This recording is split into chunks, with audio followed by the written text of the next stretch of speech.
Hello everyone, मी सपना. माझे यूट्यूबचे video तुम्ही पाहिलाच असेल. मागच्या महिन्यात मी आणि माझे रूममेट्स सातारला गेलो होतो.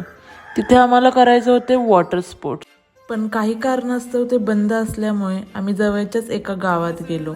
तिथे हा असा मस्त शांत मठ होता. मठावर गेल्यावर समोरच एक मोठा नंदी होता. मंदिरात जाण्यासाठी गुहेरी मार्ग होता. आतमध्ये गेल्यावर एवढं थंड होतं की रखरखत्या उन्हाची चाहुली लागली नाही. तिथलं शिवलिंगही खूपच भारी होतं. काही वेळ आम्ही तिथे असंच बसून राहिलो. मंदिरातून बाहेर दर्शन घेऊन आल्यावर काय मस्त नजारा आणि मॅगी, वा काय कॉम्बिनेशन होतं. मॅगी खाऊन झाल्यावर आम्ही मस्त अर्धा तास बोटिंग केलं आणि परत आलो. असा हा आमचा दिवस काहीच न प्लॅन करता खूपच छान गेला. तुम्ही या जागेला नक्की भेट द्या आणि असेच माझे व्हिडिओज पाहत राहा. Thank you for watching.